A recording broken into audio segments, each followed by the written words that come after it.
வணக்கம் மக்களே. வணக்கம் மக்களே. இப்ப நம்ம என்ன பார்க்க போறோம்னா, எதை பத்தி பார்க்க போறோம்னா, விஜய் வந்து 108 தொகுதி வருவார்னு யாரும் எதிர்பார்க்கல.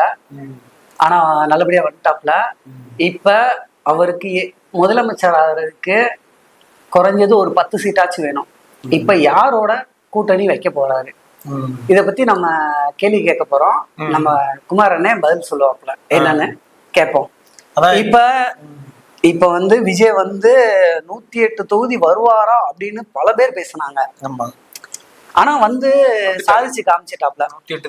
இப்ப வந்து கூட்டணி வர்றதுக்கு நிறைய பேர் வந்து கேட்டாங்க, எல்லாம் பண்ணாங்க. ஆனா சப்போஸ் இவர் வந்து நான் வந்து சுயேட்சையா தான் நிப்பேன் அப்படின்னு சொன்ன மணிக்கு அவர் செஞ்சு காமிச்சிட்டாப்ல. இப்ப இந்த 10 தொகுதி எம்எல்ஏ யாரு சப்போர்ட் பண்ணுவாங்க, எந்த கட்சி சப்போர்ட் உள்ள நிலைமைப்படி வந்து காங்கிரஸ் அவங்களே எந்த வித ஒரு ஆட்சியும் இல்லாம வர மாதிரி சொல்லியிருக்காங்க. நிலவரம் தெரிவிக்குது. 5 சீட்டு கொடுக்குற மாதிரி, 5 சீட்டு, அங்க ஒரு 5 சீட்டு, பாமக வந்து ஒரு 4 சீட்டு வர்ற மாதிரி பேச்சு அடிபடுது. இப்ப வந்து 5 நாள் 9 அடுத்து வந்து மார்க்சிஸ்ட், கம்யூனிஸ்ட் அது ஒரு பேச்சு அடிபடுது. 2 சீட்டு மணி. தொல் திருமாவளவன் வந்து நாங்க வந்து டிஎம்கே கூட்டணி, அதனால அந்த வரமாட்டோம்ன்ற மாதிரி பேச்சு அடிபடுது.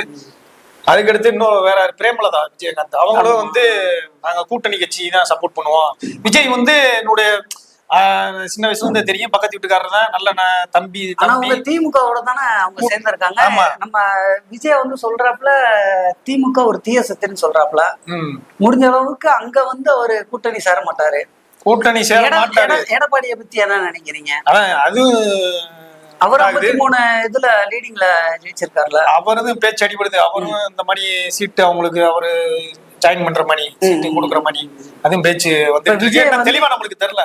அது உண்மைதான். ஆனா காங்கிரஸ் வந்து 5 சீட்டு, பாமக 4 சீட்டு, அந்த இதுலதான் போவாருன்னு சொல்றீங்க. ஆமா, எப்படினாலும் 10 சீட்டு வரதுல எப்படியாச்சும் 12 சீட்டு வரணும். 10-12 சீட்டு வந்தாதான் மெஜாரிட்டியை நிரூபிச்சாதான் ஆட்சி அமைக்க முடியும்.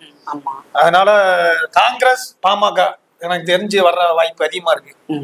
அதுக்கப்புறம் சீட்டை எப்படி எடுக்க போறாங்கன்னு தெரியல. குமார் அண்ணே அவர் சொல்லிட்டாப்ல, அவருக்கு தெரிஞ்ச சொல்லிட்டாப்ல. நான் எனக்கு தெரிஞ்ச கேள்வி அவர்கிட்ட கேட்டேன். இனிமே இது உங்க மக்களோட கருத்து.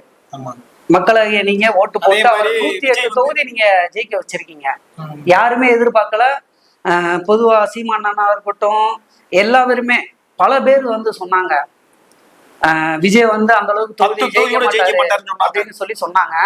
ஆனா விஜய் அண்ணா வந்து 108 தொகுதி ஜெயிப்பாருன்னு யாரும் எதிர்பார்க்கல.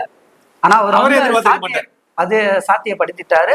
மக்களாகிய நீங்க சாத்தியப்படுத்திட்டாங்க, அவர் சாத்தியப்படுத்தல.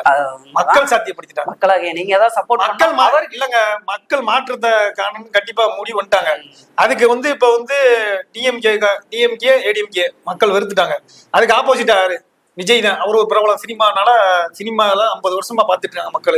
அவர் நடிப்பை பார்த்து இதா பார்த்து சரி இப்போதைக்கு போறோம்ட்டு எல்லாரும் போட்டாங்க. சரி அதையே பேசாத விட்டு இப்ப வந்து விஜய் 2 தொகுதியில ஜெயிச்சிருக்காப்ல. பெரம்பூர், திருச்சி கிழக்கு.